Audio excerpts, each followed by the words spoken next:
Hi, everyone. Thank you for attending today's webinar, Mastering Emotional Intelligence Training with J&J and Amazon. You can find more resources from ATD about emotional intelligence and decision-making at www.td.org. And I will chat the exact link to those resources in a minute. First, I'd like to thank our webinar sponsor, OG Life Lab. OG Life Lab offers breakthrough soft skills learning programs for the hybrid workplace. Their self-paced learning programs called Life Labs blend mobile micro-learning experiences with live video-based coaching, helping your teams build skills that last a lifetime. Life Labs exploring emotional intelligence and decision-making are driving great results today at leading organizations. Each Life Lab is built on groundbreaking research from world-renowned academics, including Mark Brackett of the Yale Center for Emotional Intelligence. OG Life Lab's mission is to help millions of people around the world take a leap forward in performance. And to kick us off today, I'm happy to introduce our presenters. Andrea Hoban is the co-founder and head of learning at OG Life Lab. At OG, she's reimagining the way we learn skills like emotional intelligence and decision-making, translating world-class research into programs that fuse self-paced mobile learning and live coach-led experiences. Rich Hua is a technology strategist and innovation evangelist who currently serves as the global head of Epic Learning at AWS. His mission is to upskill Amazon's leaders in emotional intelligence and interpersonal dynamics, enabling them to lead with greater empathy, purpose, inspiration, and connection, hence EPIC. And Kim Bilyeu leads the global education team at Biosense Webster, a member of the Johnson & Johnson family of companies in the med tech sector. She and her team are striving to redefine what effective training looks like and how to affect culture change in large organizations. We have a dynamic panel here, so I will hand it over to them to get us started. Thank you, Anne, and welcome Kim and Rich. It's a pleasure to be with you today.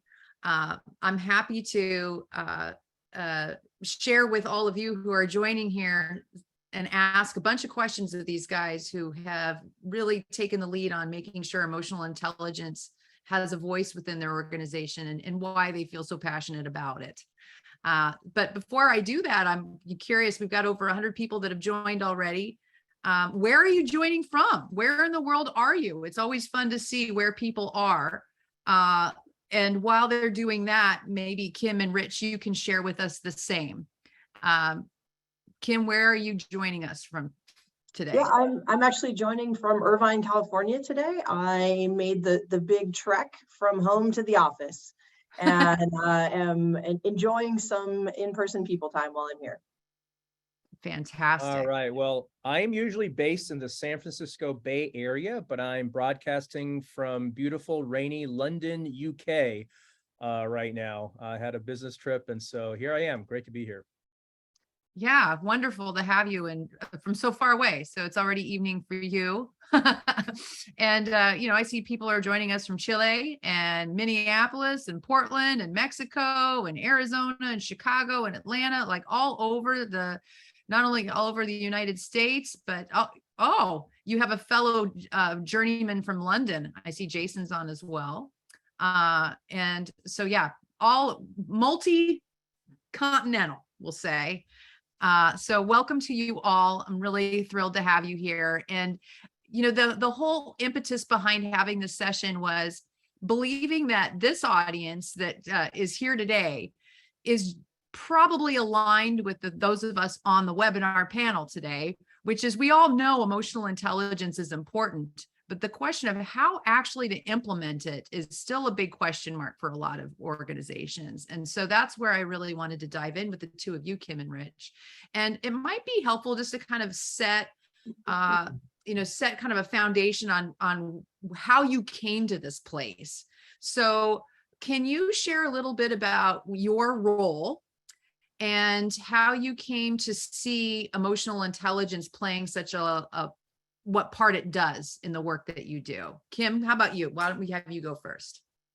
Sure. So my role is one, to develop all of the training materials used within Biosense Webster globally to support new hire training, new product initiatives, ongoing learning. So, it's a small job, not a lot going on with my team of 5 trying to create everything for the world.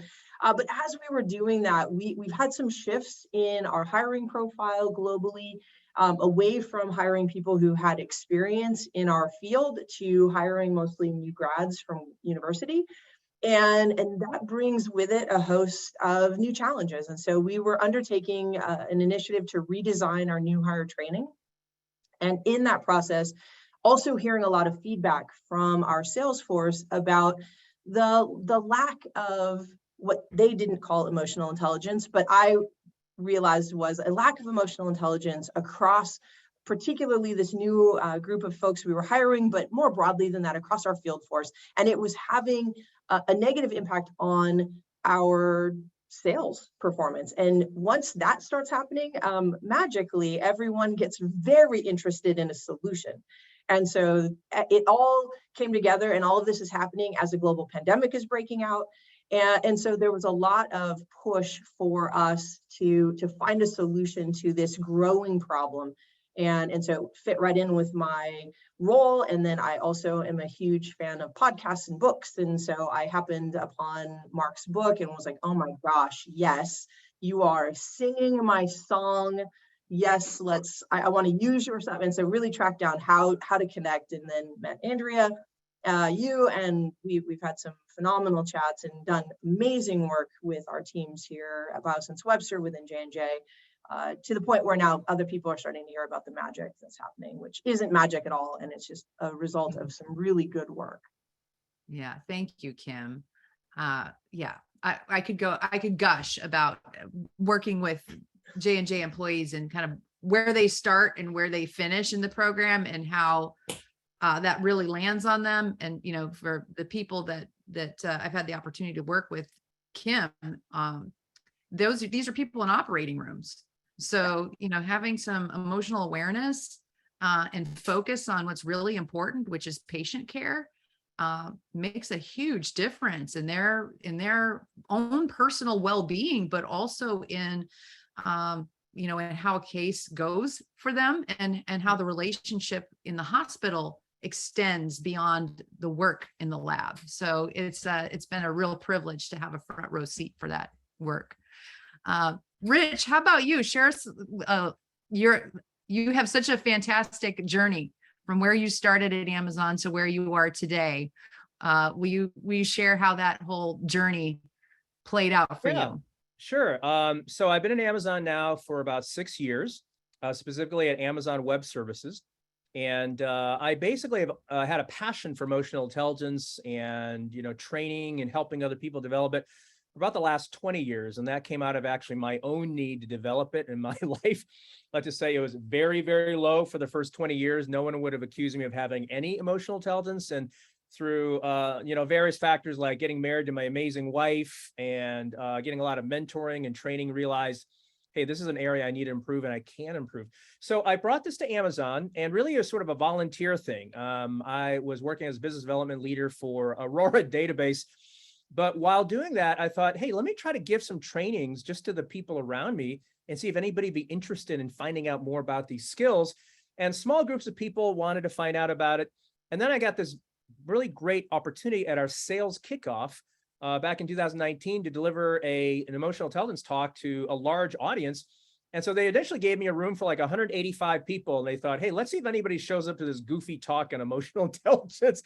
We'll let the guy speak, but we're not sure anybody will actually attend.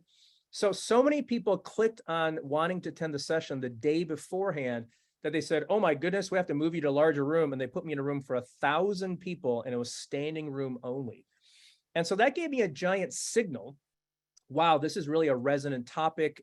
People at Amazon really, really want to hear about this and find value. And so that, of course, got the attention of more senior leaders.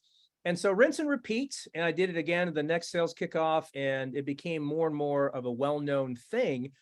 And people started coming up to me and saying, hey, Rich, I'd love to join this initiative. How can I help? And we wound up forming a group called the EQ Champions. And this community now numbers 400 people who are all very passionate about spreading, practicing, and growing in their emotional intelligence skills across all parts of Amazon. And over time, we've actually delivered some kind of emotional intelligence keynote or talk or training to over 200,000 Amazonians in total. And so basically last year I said, you know what, this should probably not just be a side project. Maybe I should do this full time. So I pitched the idea to a senior leader and said, hey, why don't I take this on as an actual job? And so he said, heck yeah, let's do it. And I hired a team. And now I'm the global head of the EPIC Leadership Program, which actually is meant to elevate the emotional intelligence of leaders at Amazon. And so I'm thrilled to be here. Yeah, thank you, Rich. And by the way, keep those chat questions coming, because we can either take them in real time or we'll save time for the end, at the end, to address the things that you're thinking about as you listen to our panelists talk. Just to kind of level set, what is emotional intelligence? Again, we're talking about the skill set, something that can be learned with practice over time, that has to do with our increase in our own self-awareness, where we can recognize our own emotions, recognize and be sensitive to emotions in others, and regulate ourselves accordingly for the purposes of achieving whatever goals we have in front of us, whether that's deeper relationships, better decision-making, higher levels of performance, etc. So how did you come to the conclusion, and maybe I'll start with you, Rich. How did you come to the conclusion that this was something that Amazon had needed more of? Yeah. So, whenever I go to an organization, one of the things that I try to look at is, how can I make a unique contribution? How can I try to be, a Seth Godin call, like a linchpin with the experiences I have? What can I learn, but what can I also give? And when I arrived at Amazon, I realized, these are some really, really smart people. I mean, IQ just literally just mind boggling. And yet the emotion skills are not something that really a lot of people had delved into. Right. And no surprise, right? Most people don't get an education in it in, junior high or middle school or high school or college. And so I thought, hey, I could actually really be able to bring some of these skills to people. And the first group I was with were the salespeople. And so they thought, wow, this is absolutely amazing. This will help me understand my customers better, so we can be more customer obsessed. This will help me negotiate better, so I can kind of understand, what really are the interests of the customers I'm working with. This will help me kind of just work better with my teammates because I actually have these skills, and I can just also manage the stress in my life better, because there's, a lot of expectations and stress, right? So having those conversations made me realize these are exactly the kind of skills and tools that they could leverage to be able to be more successful and also have more well-being. And so as I talk with more and more people, and more people either went to some of the trainings or talks, I realized, wow, this is something that truly does resonate across Amazon. So it's not something that's ever been done there. There's been no formal way of being able to avail of these skills. And so I've been really, really amazed by the interest and the support for it. Yeah, fantastic. And Kim, how about for you? You brought up the sales. You noticed the sales decline, as did other people. So yeah, what would you add to that? How did you come to the conclusion that this was going to be a good answer for the organization? Yeah, so we had actually already started investigating these reports that we were hearing. So one of the things about the workforce that I get to support is they are in a hospital, they are in an operating room or an EP, an electrophysiology lab, working alongside physicians and nurses all day long, every day. And what we were hearing was reports of people being kicked out of the lab. And sometimes that just means they send them away and say, please never come back. Other times it literally means someone, usually the physician, is having an epic meltdown in the middle of a case, and they literally will stop and say, I will not continue until you leave. That is not good for business at all, on any level. And from an industry leader like Biosense Webster, that's a really bad look. And so we had started hearing that in education, because the question was, how do I fix this? And originally it was, oh, it's because we're hiring these, we were hearing things like young whippersnappers. And I'm like, how old are you people? And we, so we're hearing that. We're like, okay, well, it can't only be that.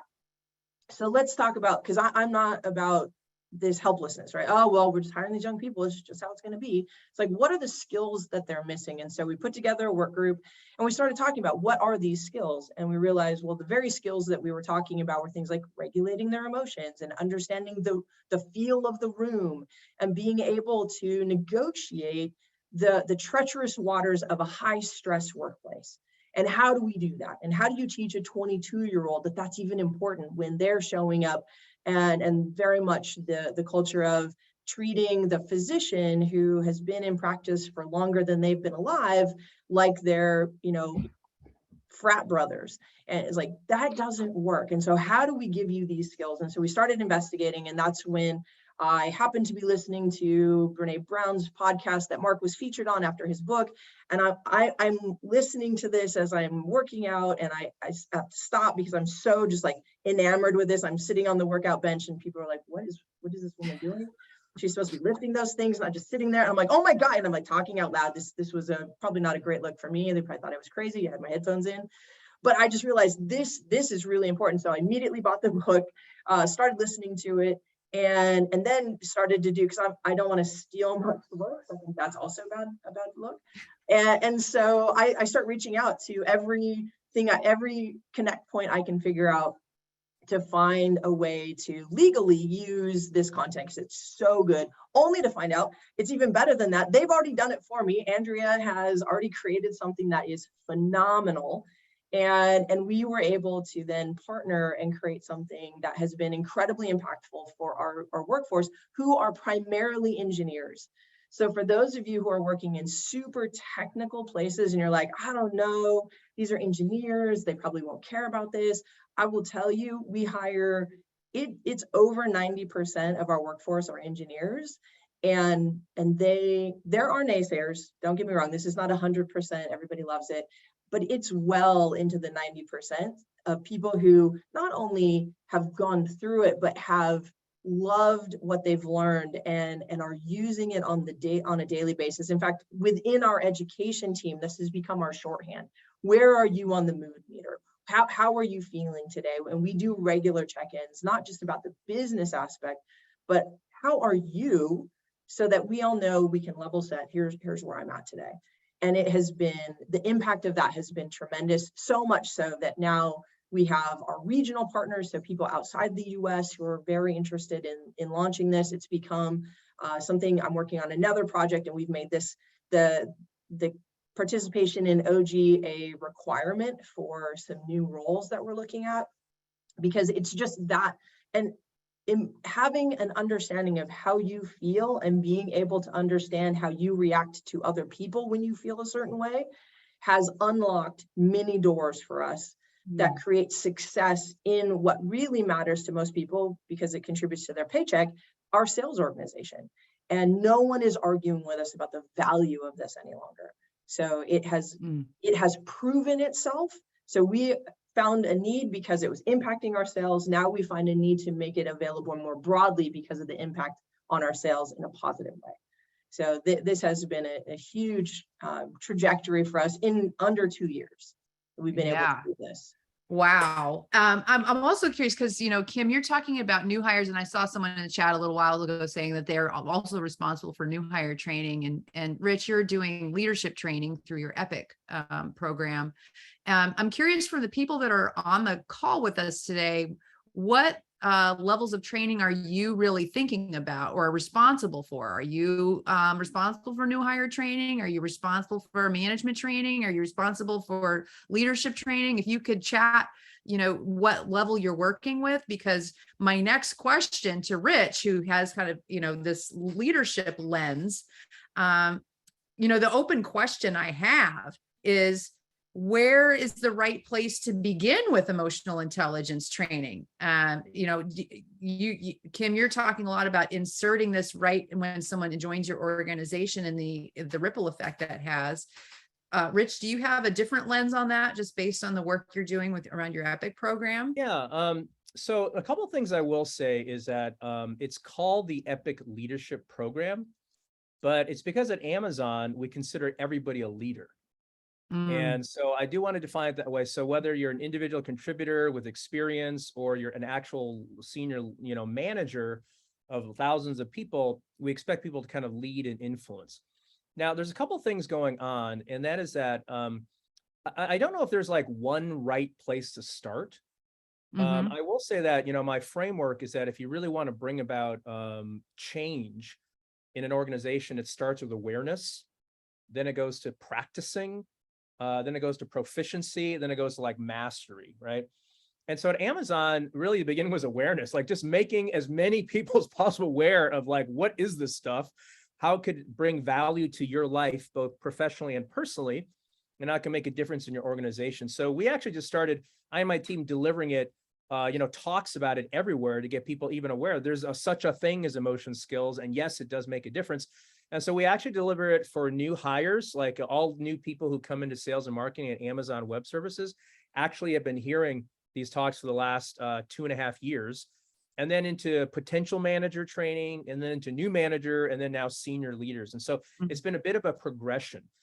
I will say we've now moved from awareness to actual cultural change. We introduced a new leadership principle last year called Strive to be Earth's Best Employer. And within it says, lead with empathy. So we're actually not just trying to give people skills. We're not even trying to improve performance here and there. We're literally trying to evolve the culture of Amazon. And so for that to happen, we do have to engage leaders and senior leaders. And so strategically, that is now what I'm trying to do, even though it actually began with just sort of everybody. A couple 100,000 people later, now I'm focused a bit more on actual people who manage so that we can really drive that cultural evolution as we're trying to make it together. Mm-hmm. Yeah. So, and where I also see that from the chat, there's people here who not only are dealing with onboarding new employees, leadership, ongoing education, but some that are specifically attuned to sales. And I think salespeople can be a tough audience for new training. And Rich, I know you come from a sales background as well. So how exactly, for those that are trying to build a case for why emotional intelligence would be important training for salespeople, why? What do salespeople get by becoming more emotionally intelligent? Can you lay it out for us? Maybe Kim, I'll start with you. Yeah, so I think the number one thing, becoming more skilled at emotional awareness and knowing how to regulate it. Rich actually said this earlier, and I was like, yes, Rich, absolutely. It helps you negotiate. It helps you understand what matters to that other person because you've learned how to listen more effectively. These are the skills that make the difference between somebody who is that prototypical used car salesman feel, or the person who is selling you something that you actually need and you feel like you're a valued member of the sales process. When people go into sales and they're willing to listen well and help you find the right answer for you, we all know the difference between those two experiences. And that is why emotional intelligence really matters and how it can help you become an excellent salesperson versus one who's just trying to like keep their head above water, which I think is where a lot of salespeople end up, especially if they're in an industry that isn't just like growth oriented. Because selling into a growth field is easy. Mm-hmm. Selling into either a very crowded space or a space that is on the decline is where you have to have really top level skills. Not that they won't help you other places, they'll help you stand out anywhere. But so many of us find ourselves selling a commodity. And when you are selling a commodity, you have to have the best sales skills. And in order to do that, you're going to put yourself at the very top. The more emotional skills you have, the better you will be. Because now you're not just walking in and being like, okay, I'm just going to tell you all the things that I know and hope one of those resonates with you accidentally. I'm going to tell you the things that I know that will matter to you, which are it's going to grab your attention and pull you in. So now you're asking me questions and you want me to sell you this thing, which is awesome because I really want to sell it to you, but I want you to want it. And that's going to make my job easier. But I can't do that if I'm only thinking about myself. And if I'm more worried about how I feel than about meeting you where you're at. And I think those are the things you learn as you start to get really good at social emotional intelligence. You start to understand, wait a second, I don't live in this world by myself. I am occupying a space that is impacted and impacting other people. Mm-hmm. Mm-hmm. And the other thing that salespeople want are metrics that shows that it worked. Yeah. So how do you measure this at J&J? Yes, it's two ways. One, the reporting that we get on completion rates definitely helps us. So how many of people who start the program finish it? And then also being able to look at our success rates with product adoption, which is all driven by our folks in the field, which is a combination of making sure our training is really effective, but also that our people know exactly how to package all of this together. And a big piece of that we don't have to train on with every single launch now, because we have done for we hire a lot of people every year. So 2.5 years in, or 2 years into really focusing on emotional intelligence, we have trained over 400 people. So that helps us sway the whole field. So we've done the ground up work where we're impacting culture by just training a bunch of people in how to do this. And we're seeing our sales rates continue to go up, even as in an industry that has been heavily impacted by COVID, because we're in the healthcare space where for 18 months plus, all procedures that were considered in any way optional were canceled. And so we are considered an elective procedure. And that meant we had to make a case for why, when things started to come back, they should be using our tools. And so we've been able to do that by making sure that we stayed in close contact with our physicians, that we built really good relationships. And so we've heard consistently from our customer base, which is about 1,500 physicians in the US, that their experience of the COVID timeframe with Biosense Webster was light years different and better than any of our competitors. And I would put that up against as a key result from that being the training and the time that we've spent giving our folks some real skills around emotional intelligence. Yeah.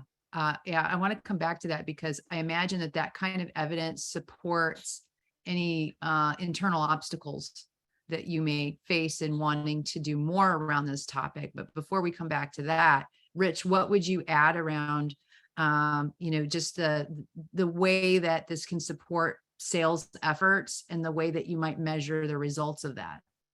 Yeah, I think in sort of driving any program, one of the biggest and key things is empathy, right? Like we teach empathy, but we have to have empathy if we're actually going to get anything done. And really comes down to, what are the things that we're trying to solve for, where higher emotional intelligence, connection, understanding would actually help you be more successful. And I think, different salespeople have different sort of things they're looking for. Like some are just starting off, and so they need sort of basic understanding skills of their customers. Others are maybe more tenured, but they're trying to, deal with stress and all the challenges going on in their lives. Certainly the pandemic that just added multiple layers of more stress to everybody's life. And then maybe some people are trying to get into the executives, like they've been selling at a certain level. They really want to connect with the C-suite, and they need deeper skills to be able to kind of understand how to navigate that. So really it's kind of finding out where groups are at and then saying, hey, here's how emotional intelligence and social awareness and empathy can actually help you achieve those goals. And I will say, among the sales organization, the last 2 years, because of the pandemic, have just been so difficult, right? They're used to maybe having dinners and flying out and seeing you face to face. Now it's like everything's virtual. It's like, how do I even connect with another human being over the screen? And so we're able to leverage, hey, there are skills that you can employ that are totally different from ones you've used before, but they're still in that emotional intelligence realm, right? And so for us, measurement comes in various ways. We measure things such as, sort of awareness and confidence levels. What's your confidence level in certain skills before training, after a certain amount of time, like 3 months. And then we have an internal system where we can measure sentiment, right? Employee sentiment, right? How do people on your team feel about you as a manager? How do they feel about things like inclusion or things like, job satisfaction or things like empathetic, leadership? And so we can kind of look at those and attenuate based on the results, right, that people have had, going through certain trainings. I will say that it has been absolutely amazing, right? I mean, the kind of feedback that we've gotten from people who have talked about how the sort of mood and the connection and the sense of, sort of esprit de corps on their teams have dramatically changed as leaders have actually begun to employ skills like this. and then certainly with customers, as well. So those are certainly ways, but it's a constant ongoing iteration of how to create even better ways of being able to measure. We're always working on that. Yeah. Yeah. And Rich, you introduced me to this group at Amazon that's job is to fill in for salespeople that are on leaves, like maternity leaves and other kinds of leaves. So it really struck me that this group really requires a high level of emotional intelligence because they're stepping into an active client relationship on behalf of someone who's not there right now. And to really keep the people connected, the organization connected requires all these skills you just talked about. I thought it was a wonderful program. I never heard of anything like that before, but how much that relies on someone's awareness and skill set around, as you say, empathy and other emotional intelligence skills. So I see a question here, Rich, for you that from Bella, who wants to know if you have folks take any kind of EI assessments or what tools or instruments you recommend in measuring emotional intelligence. So I will say there's certainly a wide variety of them. And, Amazon's a giant company, so different orgs will use different ones. We've used the EQI 2.0. We've also used the Mesquite. The first one is more of a self-assessment. The second one's more of a sort of a skills-based one. I know Mark, had a hand in the Mesquite and all that.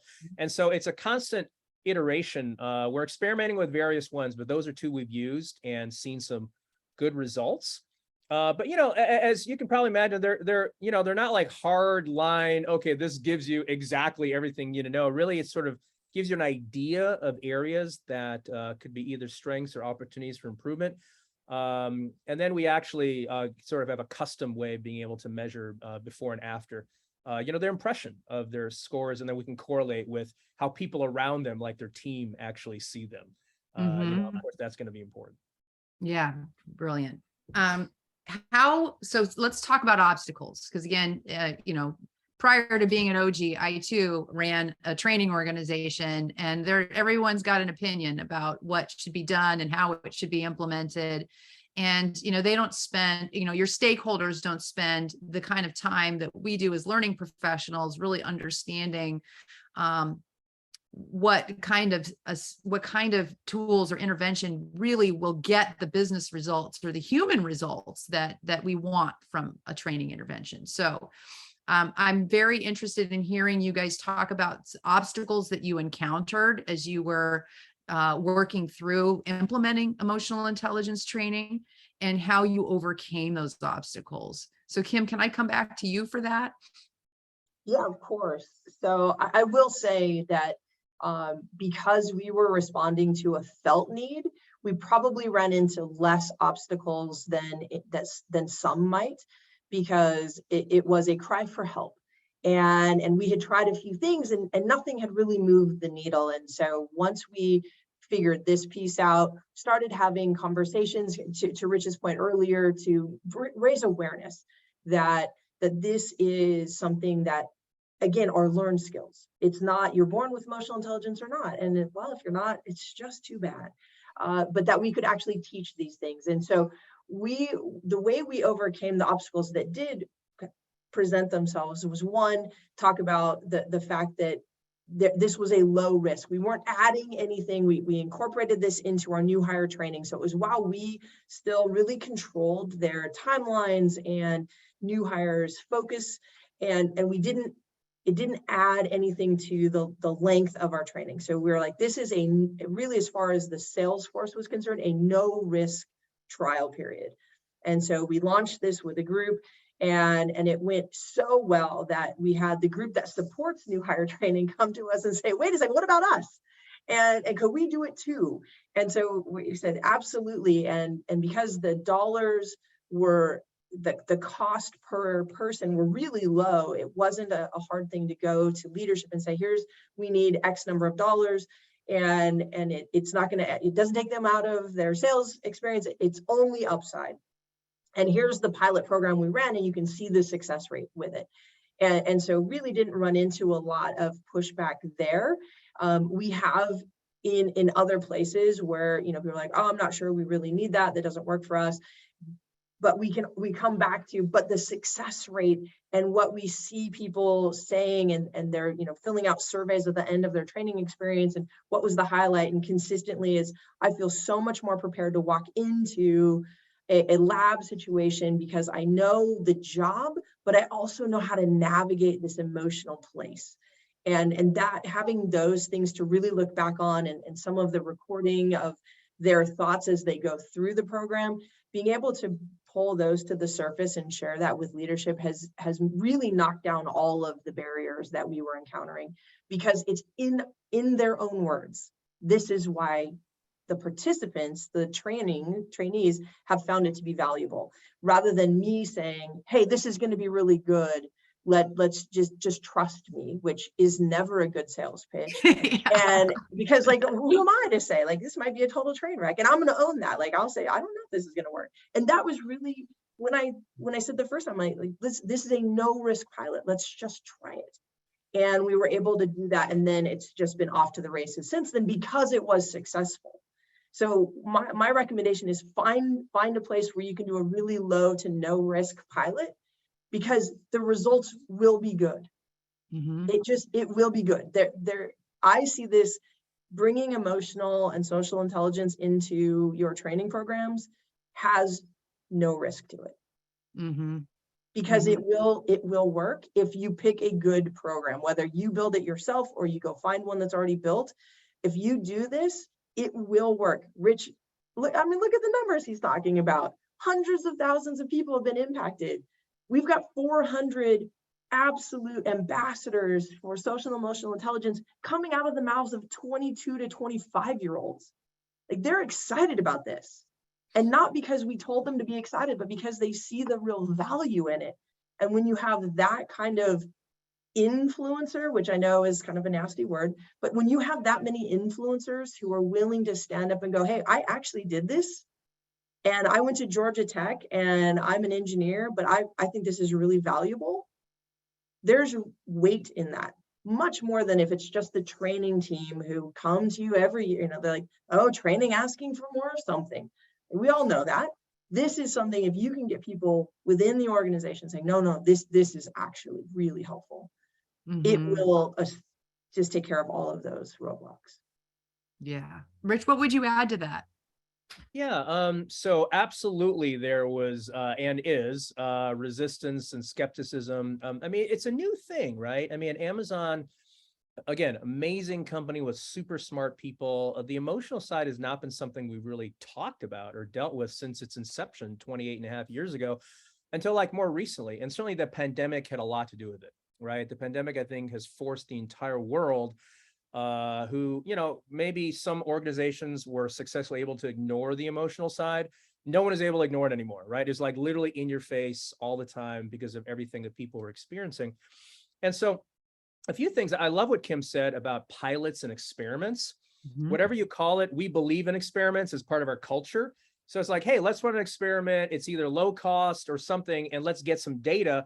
And so that's a great way to sort of get your foot in the door and start moving in a direction. But the other couple of things is, we are a very, very data-driven company. So I'm very intentional about using lots of science, lots of research, a lot of data points, right? And in many ways, making sure that we speak the language. This isn't about being a kinder, gentler, nicer person. This is about the fact that it will improve your performance. It'll help your well-being.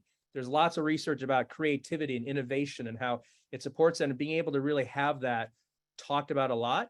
And then really making sure that we have measures that resonate with leaders, right? Like, as we've begun more and more of these, I mean, numbers of people who've attended sessions is certainly compelling, but also just, actual results of things that leaders can look and go, okay, this makes sense. I can see that there is some kind of efficacy.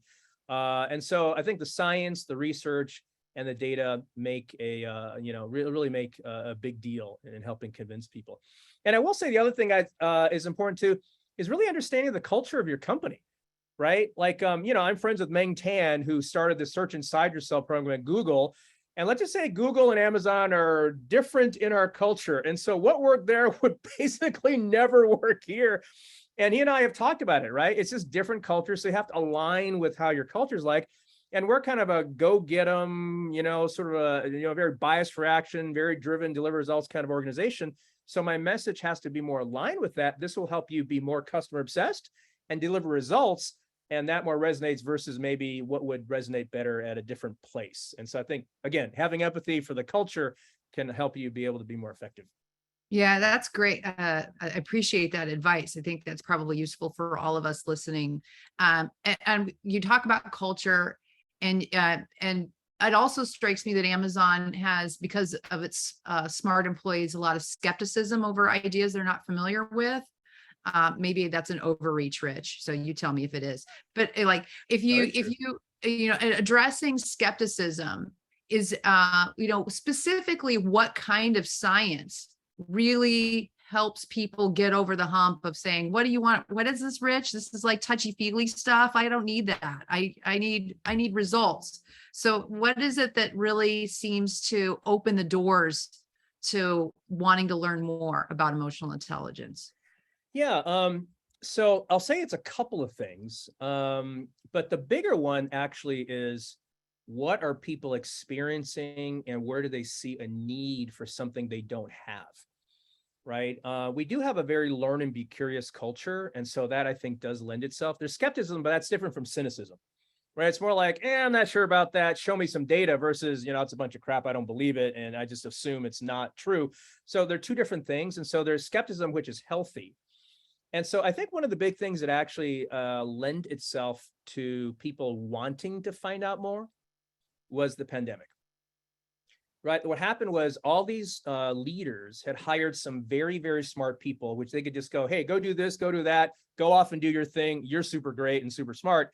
Suddenly, the whole thing sort of, came to a challenge, a big sort of impasse, because suddenly now you're working from home. You're trying to homeschool 3 kids. You're like falling apart. Your mother, got COVID and is, maybe really sick. So suddenly that human element became a big part of the need to lead and the need to be a good colleague.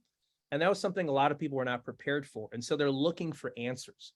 And so I think that was a really great, even though it was obviously a very challenging time, a great opportunity to go, these emotion skills can make a difference. So here is the data on how you can be more empathetic if you work on these skills. Here's the improvements that you can have, right? Here's how you can have better well-being and better emotional health.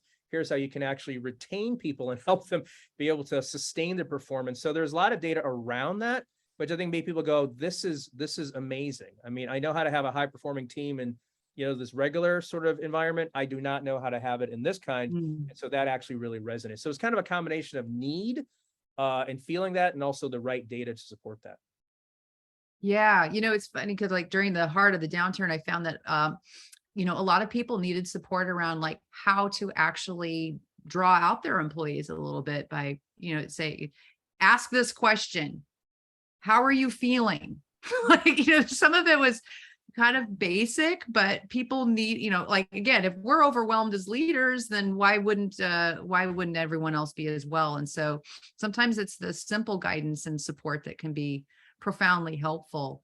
I I'm tracking that there's a lot of chat activity around assessments versus training and how to use both. So would you both talk a little bit about how you view EI assessments and how that factors into the training you deploy?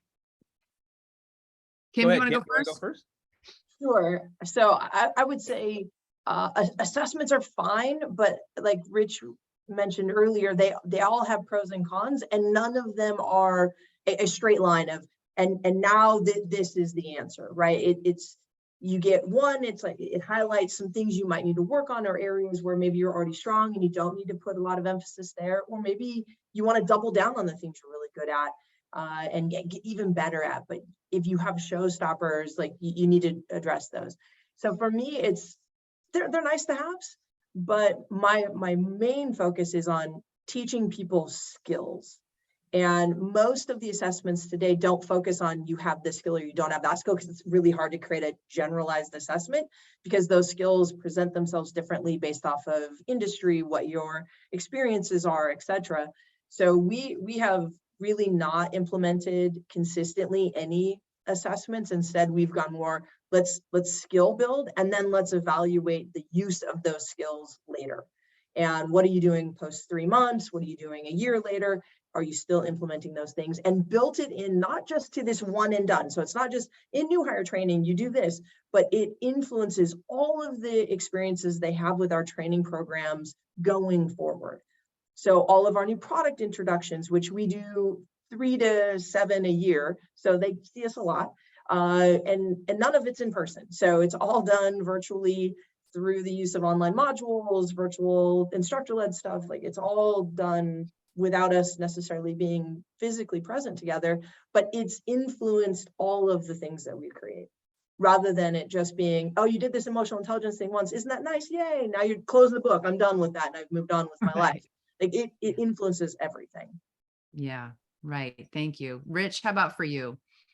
Yeah, I have a approach that's similar to Kim's. We do use like the EQI, we use Mesquite, and other orgs might use some other ones, but it's data points, right? They give you some data that you then can decide what you want to do with it. Like, for instance, we run these full day trainings, like epic leadership workshops. We use the EQI 2.0 because people like to at least have some idea, of kind of where they see themselves and have conversations around it. We like sort of peer mentoring debriefs. But we also say, look, take this with a grain of salt, right? The fact is your mood at the time is going to influence how you answer these things and your response style, all that. So we give a lot of caveats.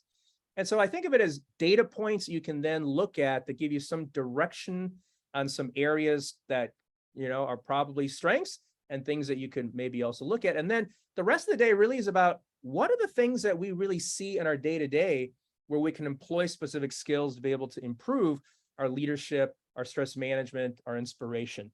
And I do think the idea of observable behaviors that actually change is really the key, right? Because, it's interesting. Our leadership principle says lead with empathy. It doesn't say actually have empathy. It says lead with it because you're supposed to do something with it, right? And that should be observable. Like, people should be able to see, are you actually leading with empathy or not? And so those are certainly things that are more important. And so I think assessments have their place, and it depends on the organization. If people actually find value in them, great. But really, it really depends on sort of that organization and what they think about them.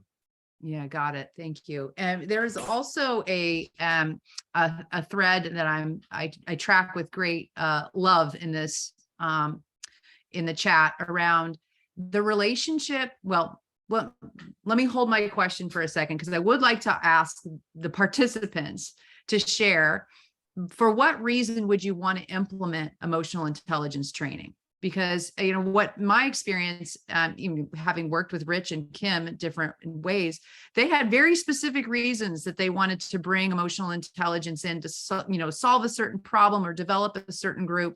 I'm curious, like, for those of you that are listening to this conversation, what would be the reason that you are wanting to deploy emotional intelligence training? So at Kayla, I see culture. Sometimes I see change management. Yeah, thank you. Now I'm starting to see it roll in. Culture, again, is a big one. So this is, this gets at this other thread that I've been tracking. A couple different people have asked it now.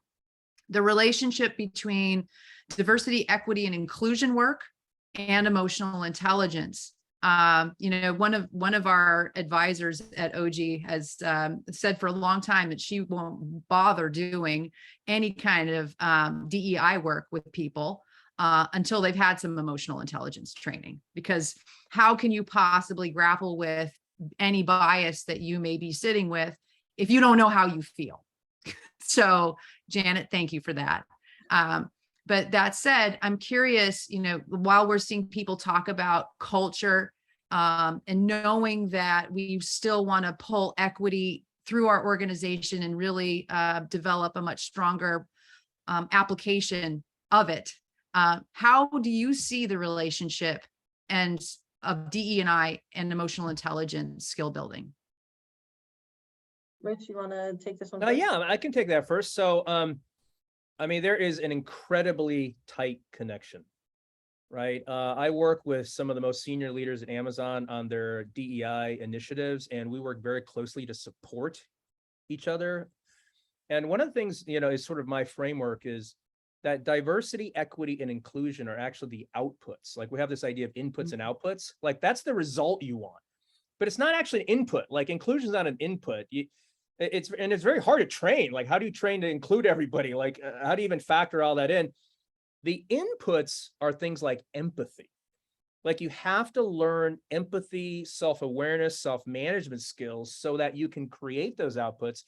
And one of the things I talk about a lot are, we do lots of training on sort of, here's different backgrounds, here's different cultural different, here's all that. And that's really important from a cognitive perspective. But if I'm anxious, afraid, mad, like, how am I going to put that into practice? And so I fully agree. Like, we have to really do that emotional intelligence training and foundational skill set in order to actually put into practice these things that we talk about with DEI. And one final thing I will say is, honestly, a lot of people, the reason they don't improve or really work on DEI on a personal level is they're a little afraid. They're like, I don't want to say the wrong thing. I don't want to offend someone. I don't want to do something that might be totally not inclusive in my effort to be inclusive. And those are all feelings.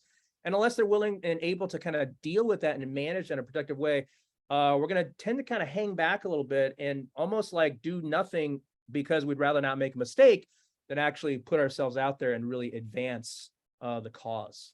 Mm-hmm. Kim, what would you add? Yeah, so the reason I let Rich go first is because, yes, that's what I would add. Like, he said it incredibly well. I absolutely agree. These two things are inextricably tied together. If you don't do the work of understanding why is it that I'm hesitant to look to someone who is different than me as an equal, or I think I look at them as an equal, but then I start listening to the words coming out of my mouth and I realize, well, maybe not so much. And if I don't understand how I feel and how I got to the place where I feel this way, like what influenced me to get to this place, and then what do I need to learn to be able to move beyond that and to start to have empathy? Because I think that is without question the thing that problem, but to step in their shoes and understand it from their perspective. And then that will motivate me differently than if I just am like, from my position, this is what you need to do. And I start giving advice.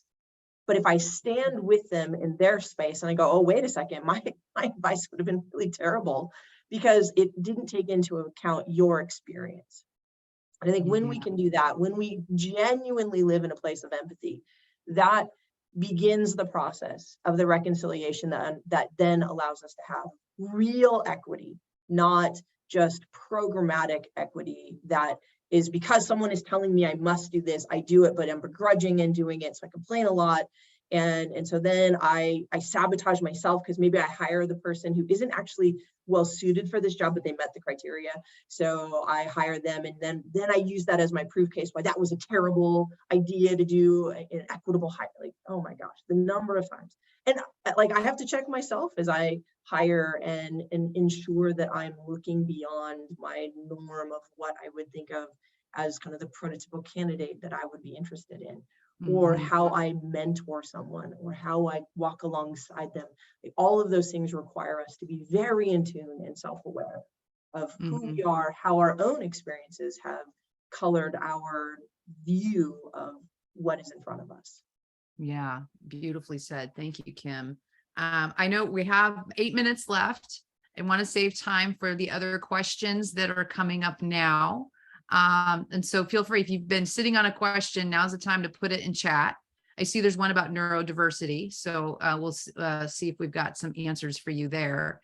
But as we start to wrap up, do you have any salient pieces of advice for people, for all these reasons they listed in chat that they want to deploy emotional intelligence training to get a better result? What advice would you give them? I would say find a cohort of like-minded people, build a low-risk pilot program that you can run with people who you control their time so that it doesn't impact anyone who might throw that up as the stopping point for you. and then collect all the data that you can to show the value of the program, or to show yourself that the program we designed didn't work. And so we need to make adjustments and then try it again. But don't give up if the first time it isn't perfect. Iterate and keep trying, but don't be afraid to start. I love that Amazon as a company has a bias towards action, because absolutely, just get started. That's the best advice I can give. Yeah, I love that. And you know, there's this idea, I just say, start small, start today, like, you know, start. And that's the bias for action idea. You know, the other thing I'd say too is really look for influence. Like, you have more influence than you realize if you are willing to exert it. And I will say that two of the things I really sort of happened upon, one was doing some talks about emotional intelligence that were compelling and high quality and persuasive. And so, you know, I got a chance to do that because, you know, I've done a lot of public speaking. I thought, let me leverage that skill to be able to sort of make this, you know, people aware.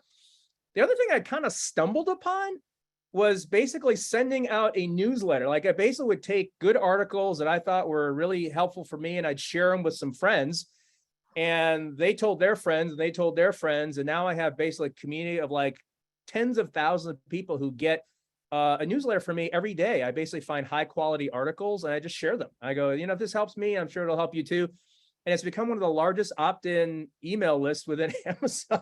And so it was a way of just kind of being a giver, as Adam Grant would say, you know, being a sort of that idea of give and take. And so little did I know they would literally build this groundswell. So, you know, people, you know, vice presidents and senior leaders started signing up for my mailing list. So this is great. And so I started having an influence on them in that particular way. So find your ways of influence to build that mind share, and then make people more aware. And, you know, if you build it, they will come. I mean, there really is such incredible power, obviously, in these skills. Rich, people want to see what your newsletter is all about. Is that something that that can be seen outside of Amazon? No, it's unfortunately, it's just for Amazons. You're going to need to come get a job at Amazon, which, you know, if you want to avail of but I will say this. I mean, the bottom line is not secret sauce. I read dozens of articles every day. And when I, you know, and I find ones that I feel like are either around emotional intelligence, empathy, leadership, productivity, stress management, well-being, you know, whatever it may be in that realm, I basically take them and I catalog them. And then I go, these are ones that I want to share. So I just share one a day with the mailing list, and they're all publicly available on the internet. I actually don't write many or any of them. And they're just curated. They're high quality and people get a lot of value from it. So unfortunately, I don't share it outside yet, but maybe someday in the future. Someday, Rich, someday. Now, so there were a couple people who asked about neurodiversity, which I know is a topic that's growing in the L&D community. Is there any way that you approach emotional intelligence differently to support people with different kinds of learning needs? I think that the way that they interact with the learning, it can be and usually must be different. I have a member of my team who's neurodiverse, and this has really helped him, because instead of saying you need to just feel, which he couldn't do, the room, right? You just need to feel we said, here are the skills that you can learn that will help you to feel the room, because now you'll know the kinds of questions to ask. So I think for me, that has really helped. So how we approach training, we try to make it as equitably available as we can. So if you prefer to have an audio piece, it's there. If you want to see the transcript, we have that. And then just letting people focus on skill building versus trying to get them, you know, into a space where it's outside of into the touchy-feely realm, right? I think that helps, because that's where a lot of neurodiversity, they struggle, and then not overwhelming with a whole bunch of information. I truly believe in the power of micro-learning, learning one thing at a time in short bursts, and then practicing those skills, and then building just that repetition over and over again until you build an entire skill set. That tends to help, again, lower the bar to entry into learning these new skills. Yeah, brilliant. Thank you. We have time for one more question here, and I wonder, the question has to do with best practices on aligning new and veteran leadership on areas of opportunity quickly. I would assume that's what you mean at speed.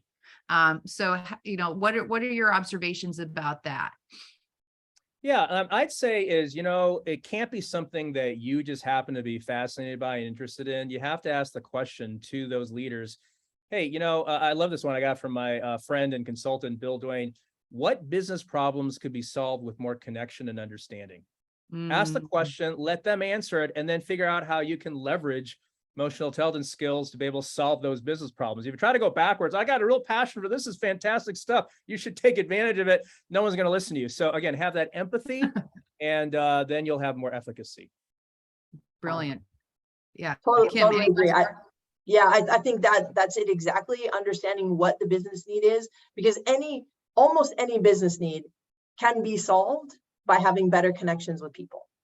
Because at the root cause of all of this is a disconnectedness from people. And the better we are at emotional intelligence, the more connected we become, the easier it is to solve all the other knock-on effects. I think that's my new bumper sticker. You're welcome. Yeah, thank you. Wow, that hour just flew by. Kim and Rich, I cannot believe, I feel like I've got another hour's worth of questions to ask you, but I really appreciate your time. And I think people got a lot from this, according to what they're saying in chat. And Rich, thank you for joining us from London. And Kim, thank you for joining us from Irvine. So many thanks to you all. Like you were said at the beginning, you will get a recording of this tomorrow. So anyway, all my best to you. And here's to building emotional intelligence skill. Thank you. Thank you very much. Thank you, everyone.